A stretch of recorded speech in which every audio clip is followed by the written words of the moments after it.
Jadi sebetulnya istilah koruptor itu sudah Allah rekam dalam Al-Quran. Sekalipun kasusnya waktu itu adalah orang-orang yang mencuri timbangan, tetapi ini sama kalau di perkantoran orang-orang mencuri kwitansi ya dengan mengubah angka, disebut al-mutaffifin. Ar-Rahman 'allamal Qur'an khalaqal insan 'allamahul bayan.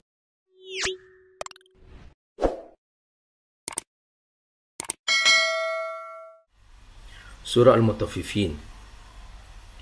Al-Mutaffifin jamak daripada Al-Mutaffif, yaitu orang yang mencuri timbangan.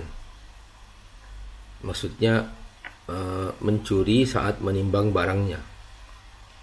Jadi kalau dalam bahasa kita disebut koruptor. Jadi Al-Mutaffifin adalah orang-orang yang berdagang di pasar dan mereka mempunyai dua timbangan. Satu timbangan yang benar, satunya timbangan yang salah, yang menipu. Kalau dia menimbang barang dari orang lain kepada dirinya, misalnya dia beli barang dari orang lain, maka dia menggunakan timbangan yang benar supaya dia mendapatkan barangnya utuh. Tetapi kalau dia menimbang barang dari dirinya untuk orang lain, misalnya dia menjual barang di tokonya, maka dia menggunakan timbangan yang salah, yang menipu, supaya dia mendapatkan lebih atau supaya orang itu mendapatkan barang yang kurang, entah berapa on, bisa 1 on, 2 on, 3 on dan sebagainya. Jadi sebetulnya istilah koruptor itu sudah Allah rekam dalam Al-Quran. Sekalipun kasusnya waktu itu adalah orang-orang yang mencuri timbangan, tetapi ini sama kalau di perkantoran orang-orang mencuri kwitansi ya dengan mengubah angka, disebut al-mutaffifin. Di sini Allah Subhanahu wa taala mengancam mereka dengan ancaman yang keras. Wailun lil mutaffifin. Wailun artinya masuk neraka. Wail, ya wail itu celaka.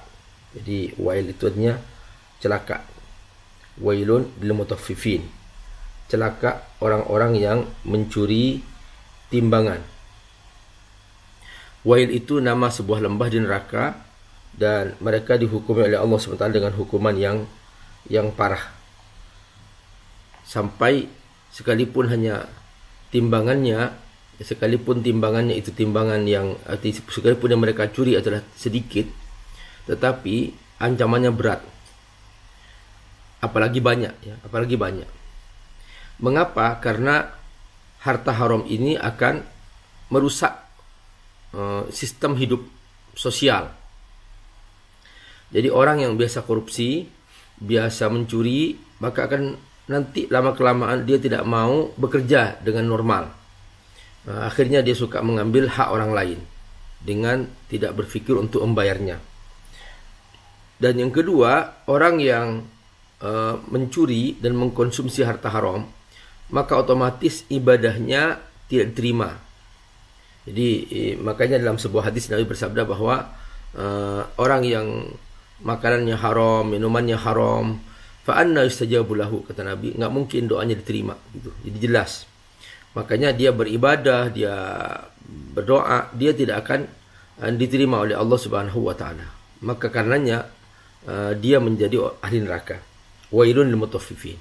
Lalu Allah definisikan di sini kasusnya yaitu bahwa ketika Nabi sampai di Madinah, ketika hijrah di Madinah, di pasar-pasar kota Madinah itu sudah banyak orang-orang yang memang di toko-toko mereka itu mereka mempunyai dua timbangan tadi itu yang saya ceritakan, dan mereka suka mencuri timbangan. Maka Allah turunkan surah Mutaffifin untuk mengobati penyakit sosial ini.